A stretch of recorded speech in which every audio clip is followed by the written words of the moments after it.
여러분, 기도하시다가 하나님이 과연 내 기도를 들어주실까 하는 생각 해보신 적은 없습니까? 있죠. 기도를 그냥 습관적으로나 상투적으로 하면 사실 오히려 그런 생각 잘 안 드는데요. 너무 간절한 그런 마음으로 또 간절한 일이 있어서 주님을 찾고 또 오랜 시간 기도를 하다 보면 오히려 나는 지금 이렇게 간절하게 하나님을 찾고 기도하고 있는데 또 하나님의 기도의 응답은 너무 절실한데 정말 하나님은 지금 내 기도를 듣고 계시는 것일까? 그런 생각이 듭니다. 근데 왜 그런 확신 없는 생각이 드는 것일까요? 하나님은 분명히 내 기도를 들어주신다. 그런 확신 가지려고 합니다. 또 사실 가지고 있습니다. 확신해요. 분명히 하나님은 내 기도 들어주신다. 그런데 머리는 확신하는데 마음이 자꾸 불안한 거예요.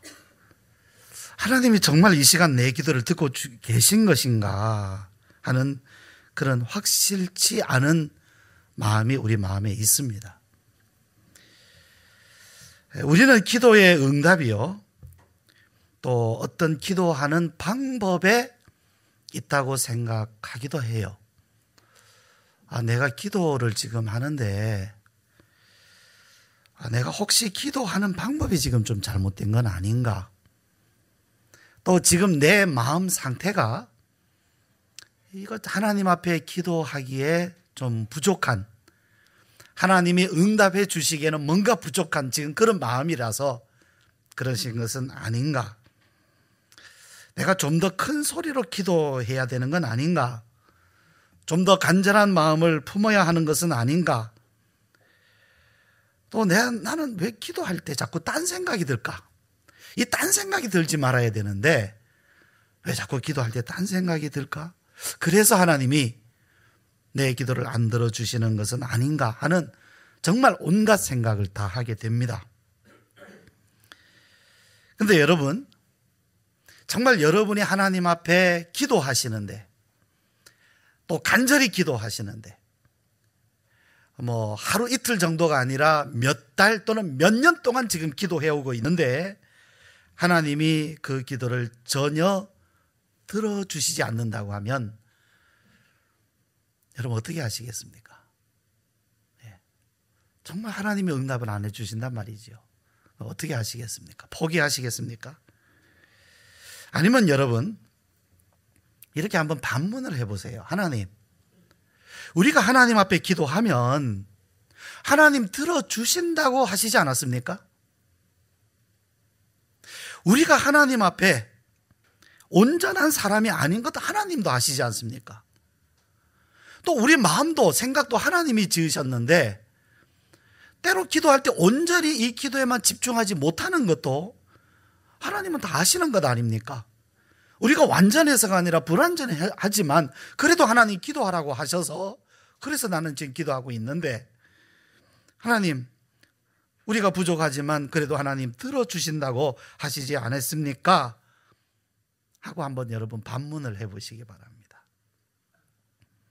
우리가 기도를 하는 것은요, 어떤 방법에 있는 것 아닙니다. 우리가 기도를 잘하고 못하는 데에 응답이 있는 것 아닙니다. 하나님이 우리의 기도를 들으시고 응답해 주시는 것은요, 하나님이 말씀하셨기 때문이에요. 기도하라고 말씀하셨기 때문에.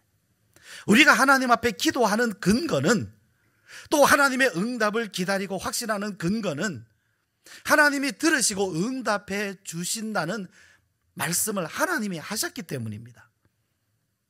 그래서 여러분, 하나님께서 응답을 안 해주시면 반문하셔도 돼요. 하나님 기도하라고 하지 않았습니까? 근데 이 반문이 굉장히 중요한 것은 그 기도의 응답의 조건이 나한테 있는 것이 아니라는 것을 나 스스로 깨닫기 때문입니다.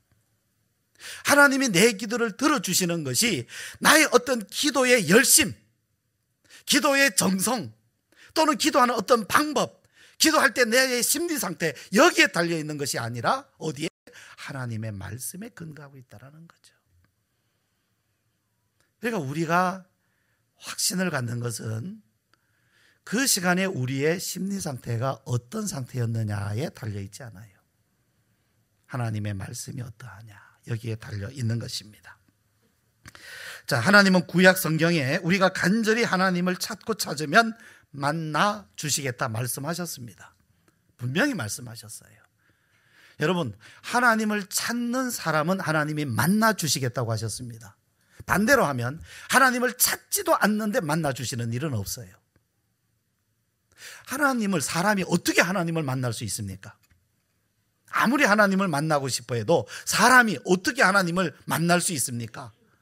어디로 가야 됩니까? 그러나 하나님이 약속하시고 그분이 우리를 만나 주시기 때문에 우리는 하나님을 찾고 그러면서 하나님께서 만나 주시리라고 기대하는 것입니다. 하나님을 찾는 사람이 하나님을 만나지 못한다면 이 세상에는 하나님을 만날 수 있는 사람이 아무도 없어요. 그 사람의 능력이나 그 사람의 어떤 행위로 인해서 하나님을 만날 수 있는 사람 아무도 없어요. 다만 하나님을 찾는 사람은 하나님이 만나 주시기 때문에 하나님을 찾는 사람은 하나님을 만납니다. 또 신약 성경에 예수님은 우리가 기도하면 들어주신다고 말씀을 하셨어요. 그래서 우리는 기도합니다. 그러면 성경 어디에 그런 말씀이 있을까요?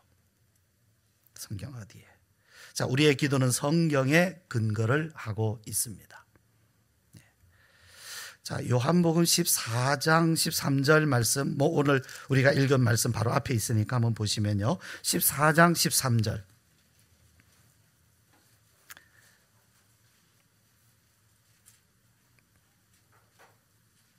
자, 같이 한번 읽으십시다. 시작. 너희가 내 이름으로 무엇을 구하든지 내가 행하리니 이는 아버지로 하여금 아들로 말미암아 영광을 받으시게 하려 함이라. 자, 기도하는데요. 다만 여기의 말씀에 의하면 기도하는데 조건이 있어요. 그러니까 기도가 다 기도가 아닙니다. 이제 이건 우리가 분명히 알아야 돼요.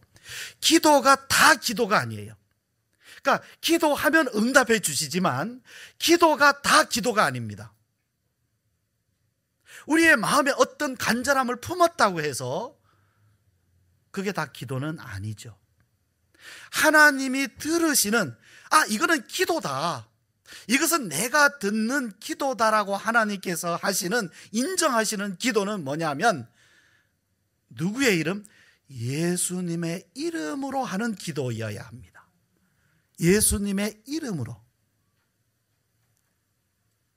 예수님이 너희가 내 이름으로 기도하라 이렇게 말씀하셨어요. 자, 예수님의 이름으로 기도하는 데는 특별한 의미가 있어요. 왜 우리가 반드시 예수님의 이름으로 기도해야 하는가? 바로 우리가 읽은 말씀 그 앞에 14장 6절에 보면 우리가 너무 잘 아는 말씀이 하나 있죠. 전도지에도 흔히 이게 많이 들어가 있잖아요. 그죠? 자, 또 한번 읽어봅시다. 6절 시작. 예수께서 이르시되 내가 곧 길이요 진리요 생명이니 나로 말미암지 않고는 아버지께로 올 자가 없느니라. 이 말씀 여러분 꼭 기억을 하십시오. 하나님 앞에 가는데 우리의 기도, 우리가 하나님 앞에 기도를 드리는데 또 우리가 하나님을 만나기 원하는데 반드시 이분을 통해야 돼요. 누굽니까? 예수님입니다. 여러분, 이 말씀을 잘 봐야 돼요. 예수님이 우리에게 길을 가르쳐 주는 분이 아닙니다. 예수님이 우리에게 진리를 설명하는 분이 아닙니다. 생명을 소개하는 분이 아닙니다. 예수님 자신이 길이요 진리요 생명입니다. 그래서 예수님이 어떤 방법을 가르쳐 줘서 하나님 앞에 응답받는 기도의 방법 1, 2, 3 이게 없어요. 내가 길이다. 나로 말미암지 않고는 아버지께로 올 자가 없다. 너희가 기도할 때 반드시 내 이름으로 해라.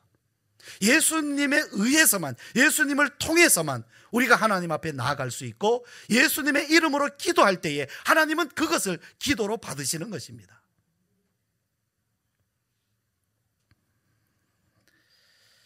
여러분, 기도의 방법이나 형식은요, 사실상 그렇게 중요한 것은 아닙니다. 사람이 마음에 있으면, 어떤 마음에 있으면 그 사람의 자세와 행동이 나타나게 돼 있어요. 이건 틀림없습니다. 사람이요, 하루 중에 그 사람이 어디에 있는가를 보면, 물론 이제 의무적으로 있어야 할 곳이 있지만 그 나머지 시간에 그가 어디에 머물러 있는가를 보면 그 사람이 어떤 사람이고 어떤 걸 좋아하는지, 어떤 삶의 모습으로 사는지 사실 알 수 있어요. 자, 지하철 타면요, 지하철을 이렇게 타면 사람들이 요즘에 다 뭐 합니까? 스마트폰 가지고 거의 다 그렇게 하고 있어요. 네, 그죠? 근데 그 스마트폰도 똑같은 걸 하는 게 아니에요, 사람들이. 근데 남의 걸 들여다보긴 그렇지만 주로 남자들은 뭐 합니까? 스마트폰으로? 젊은 남자들은?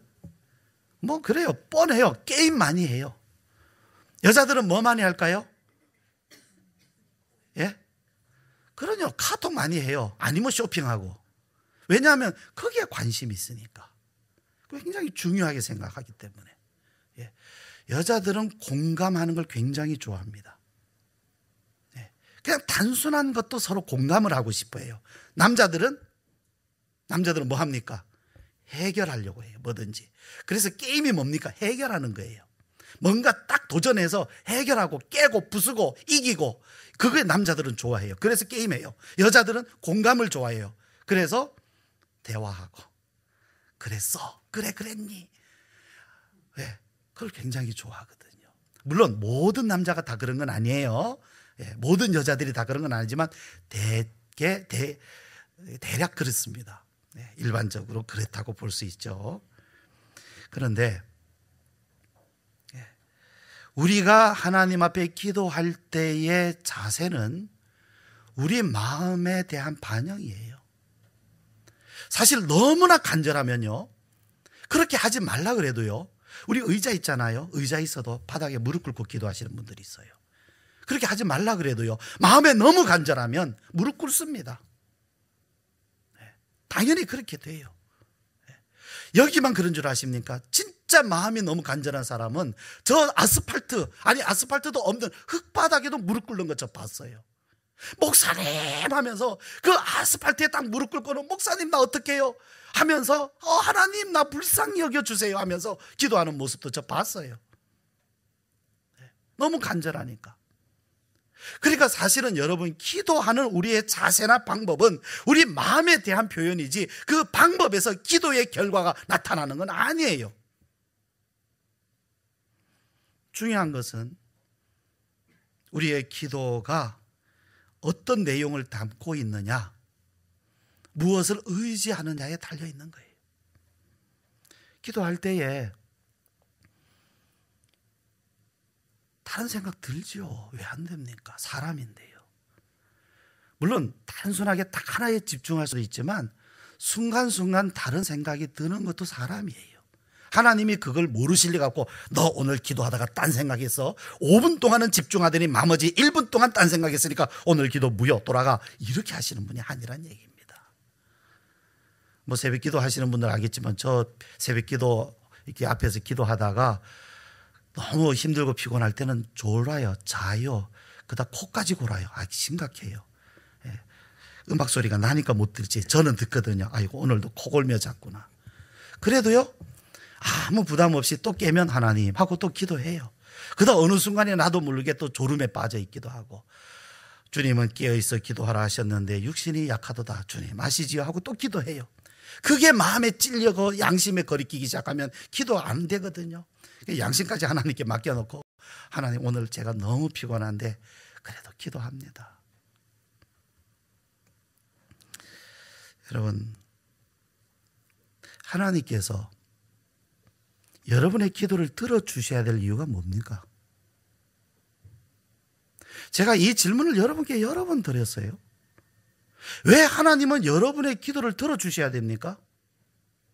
여러분 한번 생각해 보세요. 여러분이 누군가 여러분에게 와서 잘 아는 사람이든 아니면 친한 사람이든 아니면 친하지 않은 사람이든 와서 여러분에게 부탁을 하면, 친구가 여러분에게 부탁을 하면 그걸 들어줘야 할 의무가 여러분에게 있습니까? 들어주고 안 들어주고는 누구 맘입니까? 안 들어준다고 해서 그 사람이 욕을 합니까? 욕할 수 있습니까? 들어주면 그거는 내가 그 사람을 향한 배려요, 사랑이요, 도와주는 것이지요, 은혜죠. 안 들어준다고 해도 그것을 의무라고 말할 사람은 없습니다. 여러분, 우리는 누군가 부탁하면 그것을 들어줄 수 있는 선택 우리가 할 수 있어요. 그러면 하나님께서 우리의 기도를 들어주셔야 할 이유가 있느냐 말입니다. 의무가 있느냐는 얘기입니다. 여러분, 하나님이 의무 때문에 들으시는 게 아닙니다. 그런데 하나님은 우리의 기도를 들어주세요. 우리가 하나님 앞에 기도했는데 하나님이 안 들어주신다고 해서 불평할 수 있는 상황은 아니란 얘기입니다. 왜 안 들어주십니까? 만약에 하나님께서 우리의 기도를 안 들어주시고 내가 너의 기도를 들어주지 않을 이유 10가지만 이야기해 줄까 하면, 여러분 그 앞에서 그 이유 들을 자신 있으세요?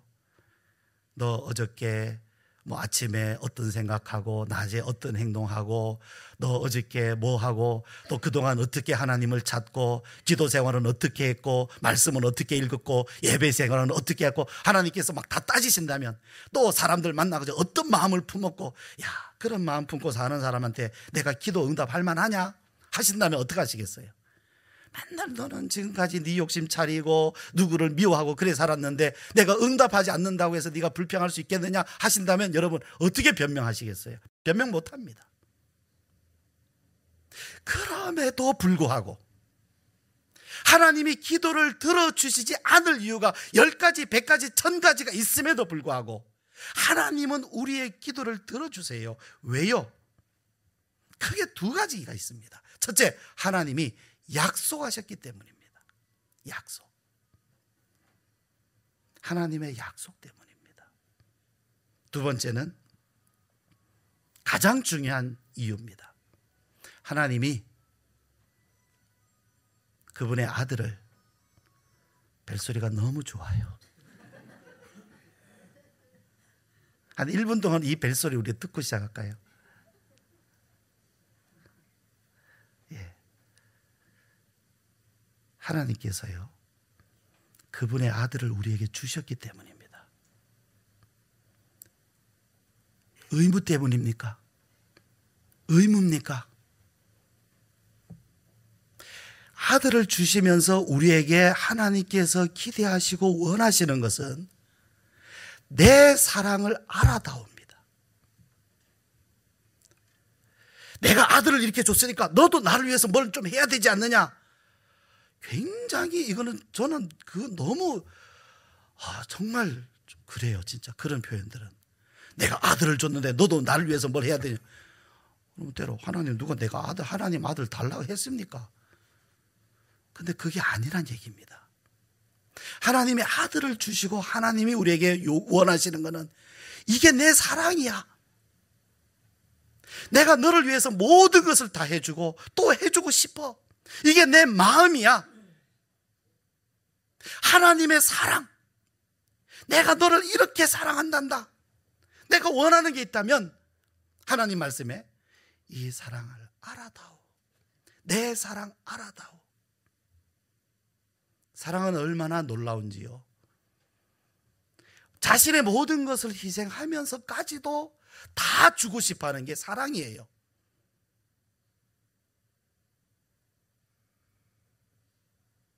주면서까지. 그래서 이 세상 우리 사람들 가운데 이런 사랑이, 이런 하나님의 사랑에 그래도 가장 가까이 있는 사랑은 사람 중에서 누구의 사랑? 누구의 사랑이요? 세상 가운데서는 어머니 사랑인 것 같아요. 어머니 사랑. 근데 어머니들도 좀 아세요. 아버지들도요, 표현을 안 해서 그렇죠. 표현이 익숙해지지 않아서 그렇지, 아버지들도 참 많이 사랑해요. 많이 사랑해요. 맞습니까? 네, 하신 분 남자잖아요. 사랑입니다, 사랑. 하나님은요, 제가 이렇게 보면 엄마는 항상 의리해요. 아이들 앞에서. 왜 아이들에게 그렇게 해줘야 됩니까? 그동안 낳아주고 길러줬는데 왜 그걸 다 해줘야 돼요? 그런데 자녀들은 막 그냥 요구하거든요. 엄마 이렇게 해줘, 이렇게 해줘. 엄마가 그걸 들어줘야 할 의무가 있습니까? 의무 없어요. 그런데 엄마는 해요. 왜 합니까? 유일한 이유는 하나뿐입니다. 사랑하기 때문이에요. 사랑하기 때문에 전적으로 희생을 해줍니다. 자녀들이 그걸 몰라요, 사실. 우리들도 하나님의 사랑을 모르는 이유가, 하나님이 우리를 위해서 그 많은 일을 해주셔도 당연하게 생각을 하지 은혜로 여기질 않는다는 것이지요.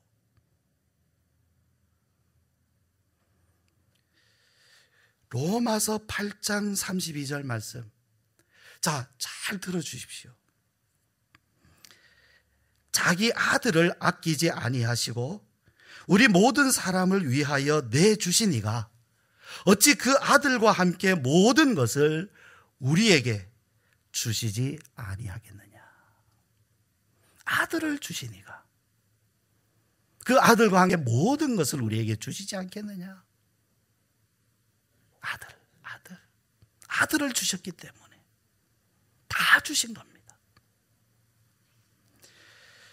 또 예수님은 이렇게 말씀하십니다. 우리가 오늘 읽은 16장 24절에 지금까지는 너희가 내 이름으로 아무것도 구하지 아니하였으나 구하라. 그리하면 받으리니. 너희가 구하는 거 보고 잘하는지 못하는지 보고 하겠다는 말씀이 아니라 주님은 이미 응답하실 것을 다 준비해 놓으시고 마음도 준비되어 있고 모든 것도 준비되어 있고 구하기만 하면 주시려고 하시는 주님이 기다리고 계신 겁니다. 우리가 어떻게 기도해야 하나님이 응답해 주실까? 그거는 여러분이 어디 뭐 일하시거나 어디 가서 사업을 하시거나 영업을 하시거나 거래처를 만나거나 뭐 손님에게 물건을 팔거나 할 때 그런 생각을 해야죠. 저 손님이 어떻게 해야 이 물건을 살까? 그거를 우리가 이 세상에 사람 만날 때 그렇게 해야죠. 하나님은 그렇지 않아요. 내가 어떻게 해야 하나님이 나에게 응답해 주실까? 아니에요. 하나님은 먼저 응답해 주시려고 준비해 놓고 기다리고 계신 것입니다. 하나님의 마음은 다릅니다. 하나님의 마음은 달라요, 여러분. 그러면 누가 예수님의 이름으로 기도할 수 있습니까? 우리는 예수님의 이름으로 기도하는 것이 이제 기도 마칠 때 하는 걸로 생각을 하잖아요. 그러니까 기도 그냥 다 하고 이제 기도 끝났습니다. 기도 끝났다는 신호입니다. 예수님의 이름으로 기도합니다. 끝. 네. 여러분 그 주기도문 있잖아요. 주기도문이 뭡니까? 예수님께서 우리에게 가르쳐 주신 기도잖아요. 근데 주기도문에서 기도가 빠지면 주문이 돼요. 그냥 주문이에요, 주문. 예수님의 이름으로 기도합니다도요, 그게 기도가 안 되면 그냥 주문이에요. 그냥 암송하는, 외우는, 습관적으로 하는. 예수님의 이름으로 기도하라는 것은 그런 의미 아닙니다. 기도 마칠 때 쓰라고 주신 게 아니에요. 만약 어떤 사람이요, 자기 아닌 다른 사람 누군가의 이름을 사용하려고 하면 뭐가 있어야 됩니까? 그만한 어떤 근거와 자격이 있어야 돼요. 제가 예를 들어서 이용길 장로님의 이름을 쓰려고 하면 뭐가 있어야 될까요? 일단 허락을 해 주셔야 돼요. 그 다음에 그걸 쓰도록 위임을 해 주셔야 돼요. 또 장로님과 제가 분명한 어떤 관계가 있어야 돼요. 그렇죠? 그게 없다고 하면 아무한테나 가가지고 이용일 장로님 이름으로 도장 찍고 사인하고 하면 뭐가 되겠어요? 그걸 뭐라 그럽니까? 도용, 사칭. 안 되는 겁니다. 그거는 불법입니다. 반드시 근거와 자격이 있어야 돼요. 그런데 누가 그러면 예수님의 이름을 쓸 수 있는가? 누가 예수님의 이름으로 기도할 수 있느냐? 아무나 예수님의 이름을 부른다고 해서 되는 게 아니에요. 예수님과 관계가 있어야 합니다. 앤드류 머레이 목사님은 19세기 말 20세기 초에 그 남아프리카의 유명한 그 경건서적을 많이 쓰신 목사님이십니다. 여러분 한 번쯤은 들어보셨을 것이고 아마 한 권쯤은 여러분 집에 다 있으실 것 같아요. 앤드류 머레이. 근데 이분이 우리가 누군가의 이름을 사용할 때는 다음 세 가지의 관계가 있어야 된다라고 설명을 해 주셨어요. 그걸 인용을 해드리는데요. 첫 번째, 법적 관계가 있어야 된다. 두 번째는 혈통적인 관계가 있어야 된다. 세 번째는 사랑의 관계. 이 중에 하나가 있어야 돼요. 법적인 관계는 회사에서 사장님과 직원과 같은 거죠. 자, 사장님이 직원 보냈어요. 자, 너 오늘 가서 이렇게 해. 회사 이름으로 이런 것을 해. 그러면 그 직원이 이제 사장님의 보내심을 받고 나가서 일을 할 때는 모든 결정은 누구의 결정이 됩니까? 사장님의 결정이 돼요. 사장님의 이름으로 가서 행할 수 있는 겁니다. 법적으로 허락을 받은 거예요. 위임을 받고. 혈통관계는 뭡니까? 아버지와 아들이에요. 아버지와 아들. 이 아들의 권세는 정말 대단합니다. 제가 전에도 말씀드렸죠. 제가 먹으려고 냉장고에다 맛있는 과자를 갖다 놓으면 아들이 다 먹어버려요. 그래도 혼나지 않는 것이 아들의 권세입니다. 우리가 하나님의 냉장고에서 이 정도만 할 수 있으면 믿음 좋다는 말 들을 겁니다. 정말 그래야 됩니다. 그게 맞아요. 적어도 우리는 하나님의 냉장고에 있는 거 마음껏 꺼내 먹을 수 있어야 돼요. 그걸 눈치 보면서 먹어도 됩니까? 좀 주시면 안 되겠습니까? 아니에요. 하나님, 내가 원합니다. 주십시오. 내 아버지. 하나님의 것을 마음껏 쓸 수 있는 사람이, 그게 믿음이에요, 여러분. 아버지와 아들의 관계. 세 번째는 뭐죠? 사랑의 관계. 결혼한 부부와 같은 거죠. 남편과 아내. 아내는 남편의 이름으로, 남편은 아내의 이름으로 할 수 있어요. 그렇지 않습니까? 이런 관계가 없다고 하면 함부로 그 이름을 도용해서는 안 됩니다. 그냥 한번 내가 어떤 일 소원 성취해 보겠다고 예수 이름 갖다 붙이면 된다? 안 되는 거예요. 예수님의 이름을 갖다 붙인다고 다 예수님의 이름으로 기도되는 게 아니란 얘기입니다. 우리는 예수님의 이름으로 기도할 수 있습니다. 왜요? 우리가 그를 믿기 때문에. 우리는 예수님을 우리의 구원자로 믿기 때문에. 예수님이 나의 구원자가 되시기 때문에 우리는 예수님의 이름으로 기도할 수 있습니다. 우리가 예수님을 우리 마음에 영접하고 하나님의 아들의 권세를 하나님이 우리에게 주셨기 때문에 우리는 아들로서, 예수님으로 말미암아 우리가 하나님의 아들 된 자들로서 예수님의 이름으로 기도할 수 있습니다. 이것이 근거입니다. 예수님의 이름, 예수의 이름 뜻이 뭐죠? 예수, 구원자라는 뜻입니다. 구원자. 예수님의 이름에 대해서 가장 명확하게 표현된 구절이 빌립보서 2장 9절에서 11절인 것 같아요. 구원자. 자, 잘 들어주세요. 빌립보서 2장 9절에서 11절 말씀까지 제가 좀 길어요. 제가 읽어드립니다. 이러므로 하나님이 그를 지극히 높여 모든 이름 위에 뛰어난 이름을 주사 하늘에 있는 자들과 땅에 있는 자들과 땅 아래에 있는 자들로 모든 무릎을 예수의 이름에 꿇게 하시고 모든 입으로 예수 그리스도를 주라 시인하여 하나님 아버지께 영광을 돌리게 하셨느니라. 그렇습니다, 여러분. 예수님은 지극히 높으신 하나님의 아들의 이름입니다. 아무나 함부로 부르거나 사용할 수 있는 이름 아닙니다. 내가 소원 성취 해보겠다고 예수 이름 빌려가지고 하나님 이렇게 해주세요. 제가 어느 책 제목을 보니까 우리는 하나님께 벤츠를 구할 수 있습니다 이렇게 써 있더라고요. 뭐 잘 된다, 뭐 잘 되는 뭐다 이런 식의 제목들도 책이 있어요. 거기에 또 현혹된 사람들도 적지 않습니다. 아무나 함부로 부를 수 없는 지극히 높으신 하나님의 아들, 그분의 이름. 그러나 그 이름을 누가 사용할 수 있느냐, 누가 그 이름 의지해서 기도할 수 있느냐, 그 이름으로 말미암아 구원받은 사람, 예수님을 나의 구주로 영접하고 예수님을 자신의 구주로 믿는 사람,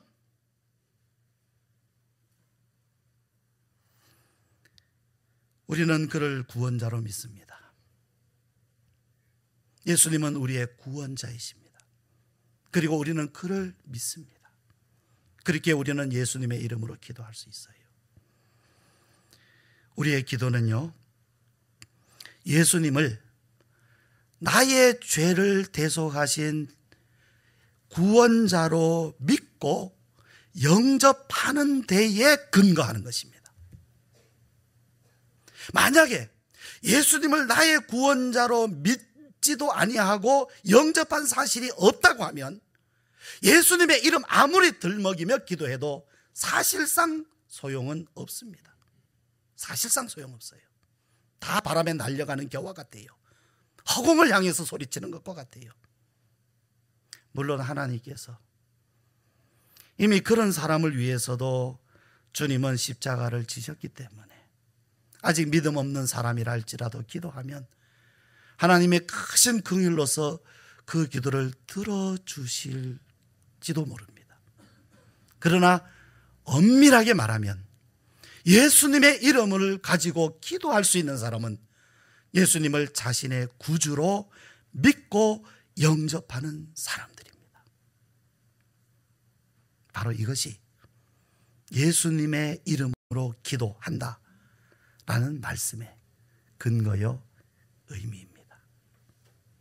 기도하시겠습니다.